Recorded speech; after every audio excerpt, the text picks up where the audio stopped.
저희 조코피TV는 썬팅 필름의 새로운 패러다임을 선사하는 T9 필름 신차 검수부터 장기 렌트 리스까지 모빌리티 서비스의 정수 카스페이스와 함께합니다. 야, 얘는 도대체 몇 시야 지금? 몇 시인데 안 나와? 아이고 그냥 맨날 늦어 이게 뭐 와가지고 아니 뭐 지금 안 나왔어. 이제 버스가 안 오고 지하철이 밀렸어 진짜. 아유 저 커피 농구 잘한다고 맨날 이렇게 드시면 안 되는데 진짜로. A few moments later. 조코피 오늘도 늦을 거 아니야? 아니 뭐 일찍 온 적이 있어요. 뭐야? 벌써 와 있어? 한 대 뽑았어요. 시원하게. 네, 반갑습니다 여러분. 이번 시간은 시카고 불스입니다. 많은 분들께서 뭐 90년대부터 좋아했던 팀이고 저 역시도 마이클 조던 때문에 시카고 불스는 항상 관심과 애정을 좀 주면서 이렇게 지켜봤던 팀인데 최근 시카고 불스 행보가 답답했던 건 사실입니다. 하지만 또 시카고 불스는 아주 큰 시장을 가지고 있고 그리고 제가 나중에 말씀드리겠지만 시카고 불스의 목표는 우승이 아니라 관중 동원이기 때문에 팬들과는 좀 상충되는 그런 운영을 하고 있기도 하죠. 자, 올여름에 시카고 불스는 비교적 뭐 바쁘게는 움직였습니다. 일단 아이작 오코로와 론조볼을 트레이드하면서 오코로를 데려왔고 론조볼을 클리블랜드 캐벌리어스로 내보냈고요. 가장 큰 과제였던 RFA 제한적 자유계약 선수였던 조시 기디와는 재계약을 맺었습니다. 그리고 지난 시즌 시카고 불스로 이적한 이후에 깜짝 활약 펼쳤던 트레이 존스, 타이어스 존스의 동생이죠. 이 친구와도 연장 계약. 자, 그리고 드래프트를 통해서는 노아 에센게, 라클란 올브리치를 픽했고요. 그리고 카우무라 유키를 자유계약으로 영입을 했습니다. 자, 론조볼은 떠났고요. 테일런 호튼 터커는 FA, 그리고 이젤 리델 FA, 그리고 자미르 영과는 방출을 또 택하면서 이별했습니다. 자, 지난 시즌 요약을 한번 해보겠습니다. 지난 시즌 40승 달성하지 못했고요. 시카고 불스는 39승 43패, 5할 승률을 살짝 미치지 못하는 성적으로 동부 컨퍼런스 9위에 올랐습니다. 오펜시브 레이팅 22, 디펜시브 레이팅 19위. 무색무취는 아닙니다. 페이스는 빨랐기 때문에. 그래서 페이스가 전체 2위였습니다. 정신없이 와리가리 하는데 공격도 제대로 하지 못했고 수비도 딱히 제대로 돌아가지 않는 그런 장면들의 연속이었습니다. 자, 주요 지표 살펴보면 페이스가 워낙 빨랐습니다. 페이스가 2위였기 때문에 오펜시브 레이팅이 20위였지만 전체 득점은 6위였고요. 네, 그리고 리바운드는 3위. 리바운드에 능한 선수들이 많았죠. 자, 그리고 야투와 3점 성공률은 평균이었습니다. 야투는 15위, 3점 성공률은 13위였습니다. 자, 페이스가 워낙 빨랐고요. 그리고 뭐 코비 화이트라든지 뭐 아요도스무, 그 다음에 또 지난 시즌 루키였던 마타스 부젤리스처럼 달릴 때 빛나는 선수들이 많았어요. 그래서 속공 득점은 전체 3위였고요. 페이스가 빠르고, 그리고 또 조시 기디가 들어오면서 볼은 더 잘 돌다 보니까 어시스트 전체 5위였습니다. 그리고 돌파에 능한 선수들이 굉장히 많았죠. 슬래셔들이 차고 넘쳤는데 돌파 시도 4위. 하지만 문제는 수비였죠. 페인트존 실점이 꼴찌였습니다. 평균 54점을 내줬어요. 그러니까 페인트존 득실점의 마진 자체가 좋지 못하다 보니까 시카고 불스의 야투 효율은 평범한 수준이고 상대는 우리를 만났을 때 가장 확률 높은 2점 농구를 많이 펼치다 보니까 시카고 불스는 결국 손해를 떠안을 수밖에 없었죠. 뭐 굳이 규정하자면 시카고 불스의 지난 시즌은 페이스가 빠른 공격의 팀이었다. 하지만 수비는 젬병이었다. 이렇게 정리할 수 있겠습니다. 자, 예상 라인업을 한번 살펴볼까요? 조시 기디와는 진통 끝에 4년 100밀의 연장 계약을 맺었습니다. 조시 기디도 한 발짝 양보, 시카고 구단도 한 발짝 양보하면서 서로 딱 원했던 그 금액의 중간대로 금액을 설정했고 결국 4년 100밀의 연장 계약을 맺었습니다. 자, 백업은 트레이 존스가 맡을 것 같고요. 코비 화이트, 시카고 불스가 또 연장 계약 맺기 싫어서 트레이드 매물로 올려놓고 자체적으로 흔들었는데 갑자기 또 오리발을 내밉니다. 코비 화이트 트레이드 안 할 건데요. 네, 이게 바로 시카고입니다. 코비 화이트는 주전 슈팅 가드로 시즌을 시작할 것 같고요. 그리고 케빈 허더가 백업으로 뛰겠죠. 자, 그리고 3번은 아요 도스무, 그리고 아이작 오코로가 새 식구로서 백업을 맡을 겁니다. 4번은 마타스 부젤리스에게 기회를 줘야죠. 실링이 높습니다. 운동 능력 어마어마한 그런 백인 선수인데 패트릭 윌리엄스 5년 90밀짜리 선수가 이제 백업으로 아마 뛰게 될 것 같고요. 니콜라 부세비치, 시카고 불스가 팔 수 있는 타이밍을 완전히 놓쳤습니다. 이제는 만기 계약이 됐고요. 그리고 백업은 잭 콜린스. 로스터만 놓고 보자면 플래툰 시스템 가능한데 스쿼드 두꺼운데 이렇게 생각할 수 있겠지만 명확한 뭐 에이스는 코비 화이트라고 하더라도 또 화이트와 과연 미래를 함께할지 여부도 의문이고, 네, 그리고 프런트 코트 부젤리스와 부체비치면 조합은 서로 괜찮습니다만 그래도 수비에서 드러나는 엄청나게 커다란 약점이 있습니다. 자, 키 플레이어를 한번 살펴보겠습니다. 코비 화이트 지난 시즌 33.1분 뛰면서 20.4득점, 네, 그리고 4.5 어시스트, 커리어 하이 시즌을 보냈습니다. 필드골 45.3%, 3.37%, 자유투 90.2%. 조시 기디와 코비 잘 맞았냐라고 묻는다면 살짝 좀 애매할 수 있긴 합니다만, 그래도 네, 이 조시 기디와 나란히 시카고 불스의 공격 농구를 이끌었다고 볼 수가 있겠죠.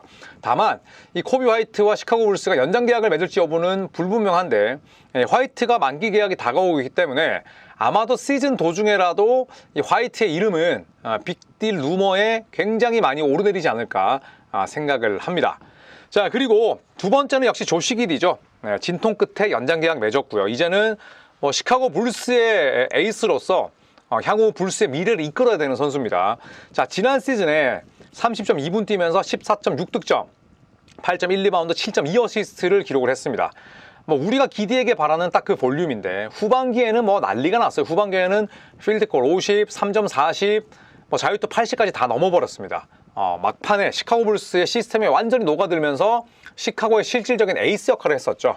그리고 지난 시즌은 3점도 나쁘지 않았었고, 이 조시 기디 같은 경우에는 파이터, 싸움딱 기질도 있어요. 그래서 시카고 불스가 전체적으로 놓고 보면 좀 예쁜 농구를 하는 편이었는데, 이 조시 기디의 그런 터프한 면모도 한번 기대해 볼 수 있지 않을까 생각을 합니다. 자, 그리고 세 번째 선수는 마타스 부젤리스입니다. 화이트라든지 도수무도 좋은 선수고, 하지만 화이트는 이제 이미 베테랑이고, 도수무 같은 경우에는 플로어는 높지만 실링, 잠재력이 높은 선수라고 보기는 어려워요. 그래서 이 로스터에서 우리가 굉장히 기대를 걸 수 있는 연거는 이번 드래프트인 노아 에센게이를 제외하면 마타스 부젤리스 한 명밖에 없습니다. 팻 윌리엄스, 얘는 이미 한계가 드러났어요. 패트릭 윌리엄스가 5년 90일 받고 첫 시즌에 잘했으면 모르겠지만 딱히 노력이 없었습니다. 이거는 시카고 불스 구단이 또 바보 등신처럼 지네들도 인정을 했어요. 팻 윌리엄스의 자세가 마음에 안 든다. 구단도 오죽했으면 그런 얘기를 했겠습니까? 윌리엄스에게 기대할 수 있는 건 별로 없고, 저는 오로지 딱 한 명, 마타스 부젤리스라고 생각을 하는데, 자, 부젤리스 지난 시즌 18.9분 뛰면서 8.6점, 3.5 리바운드, 그리고 필드골 45.4%, 3점 36.1%를 기록했습니다. 자, 물론 이런 성적이 초특급 연건이라고 표현하기에는 쉽지 않죠. 아주 훌륭하고 위대한 루키 시즌을 보냈다고 말씀드릴 수는 없습니다만, 사실 지금 시카고 불스의 공격 전술이라든지 공격 디자인이 좋나요? 그렇지 않습니다. 빌리 도노반 감독은 그냥 선수들에게 맡겨두는 스타일이고 페이스만 끌어올렸어요. 그렇기 때문에 저는 오히려 이렇게 시카고 불스에 좀 정돈되지 않은 그런 환경 속에서 제 살 길을 어느 정도 찾았다는 측면에서 저는 나쁘지 않다고 생각을 하고요. 그리고 이 부젤리스처럼 운동 능력이 완전히 미친 선수들 있잖아요. 부젤리스의 운동 능력, 물론 슬램덩크 컴피티션에서는 완전히 개삽질을 했지만 부젤리스의 인게임 내의 운동 능력은 저는 지금 현역 선수 가운데 탑5 안에 든다고 봅니다. 즉, 내가 지닌 운동 능력과 신체 조건을 루키임에도 불구하고 대단히 잘 활용을 해요. 근데 어릴 때부터 이렇게 붕붕 날아다니는 하이플라이어들의 공통점이 뭐냐면 내 운동 능력을 믿고 기술을 연마하지 않는다는 겁니다. 다 그렇다는 게 아니라, 그래서 과거의 빈스 카터 혹은 최근에 잭 라빈처럼 방방 뜨면서 찍고 다니는데 3점을 잘 넣는 선수들이 생각보다 많지 않았어요.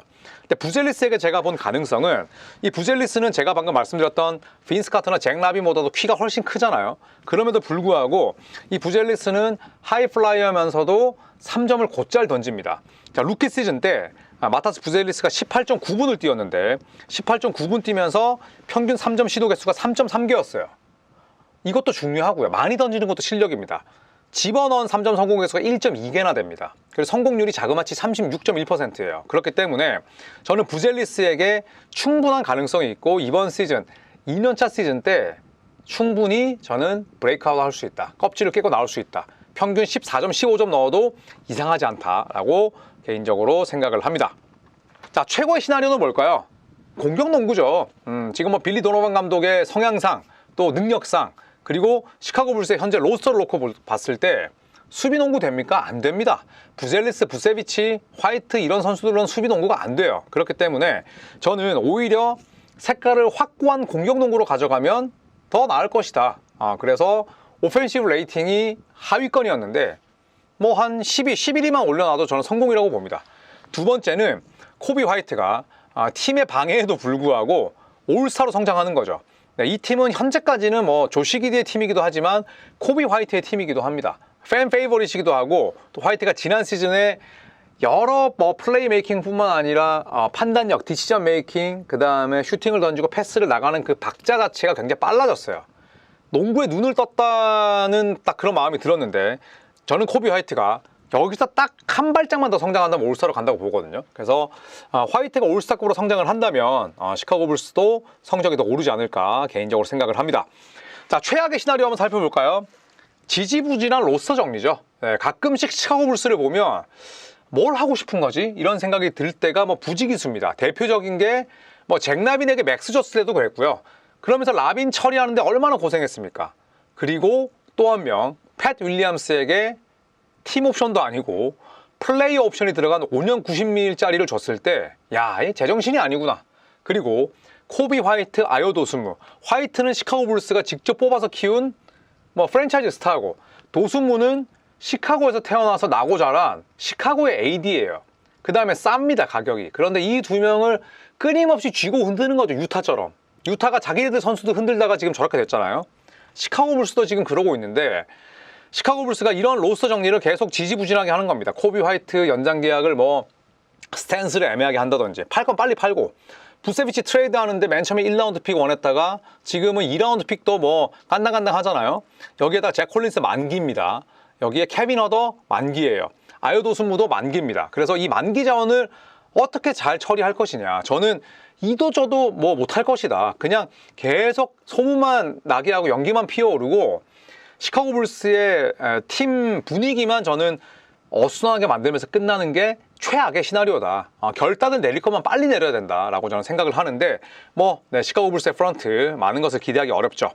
자, 그 다음에 두 번째는 4년 연속 플레인 토너먼트 진출입니다. 이게 좋을까요? 시카고 구단에겐 좋겠죠. 왜냐? 표가 팔리니까. 그리고 리빌딩이라고 선포하지 않았기 때문에 뭐 계속해서 관중들이 찾으니까. 그런데 시카고 불스 팬들 입장에서는, 그러니까 불스를 정말 좋아하는 팬들 입장에서는 시카고 불스의 이런 애매한 스탠스가 진짜 너무너무 짜증나는 거죠. 시원하게 리빌딩 가든지 아니면 시원하게 질러야 되는데 이도저도 아닌 거야. 굉장히 뭐 밀크부단하게 가는 거죠. 이게 저는 최악의 시나리오라고 생각을 합니다. 자, 그래서 제 예언으로 마무리를 해볼까 하는데 시카고 불스가 여러분 놀랍게도 지난 4년 연속 홈 관중 1위였습니다. 자, 물론 시카고 불스의 유나이티드 센터 저도 뭐 가보긴 했습니다만 30개 팀 구장 가운데 가장 많은 관중들을 동원하긴 해요. 그런데 전체 1위라는 건 이게 누적 관중 말하는 거거든요. 그만큼 시카고 시민들이 불스를 좋아한다는 거죠. 근데 성적이 예를 들어서 24승 58패 27승 55패면 갈까요? 안 가요. 계속해서 봄농구 할 듯 말 듯 할랑말랑 이런 줄타기를 잘하다 보니까 불스 팬들도 결국에는 시즌 티켓 홀더들이 계약 연장하고 그 다음에 2차 시장에서 티켓 사서 오는 거란 말이죠. 저는 5년 연속 홈 관중 동원 1위는 할 것이다 라고 생각을 합니다. 왜냐? 시카고 불스가 플레인 토너먼트에서 진출은 하되 광탈할 거니까요. 저는 이 두 가지 예언을 동시에 해보도록 하겠습니다. 시카고 불스가 딱 로스터 봤을 때 어라? 생각보다 괜찮은데 라는 생각이 들 수도 있습니다만 만기 자원이 많고요. 또 시카고 불스가 이 만기 자원들을 뭐 계속해서 킵할 가능성은 거의 없습니다. 그렇기 때문에 괜찮은 멤버를 가지고 있지만 만기 자원들이 많은 시카고 불스의 현 상황을 감안했을 때 저는 플레인 토너먼트에 또 진출해서 한 경기 만에 광탈할 것이다. 대신에 또 충성심 높은 불스 팬들은 유나이티드 센터를 꽉꽉 채우면서 베니가 던져주는 팝콘 드시고 그 다음에 위에서 떨어지는 미니 낙하산에 선물 받고 좋아하시면서 일찌감치 이 봄농구를 한 경기 만에 마무리할 것이다. 이렇게 예상을 해보겠습니다. 자, 이상 시카고 불스에 대해서 살펴봤습니다. 참 유니폼도 예쁘고 또 시카고라는 도시도 굉장히 매력이 있습니다만 불스의 최근 행보 아쉬움이 남습니다. 자, 이상 불스에 대한 소식을 여기서 마치도록 하겠습니다. 여러분 고맙습니다.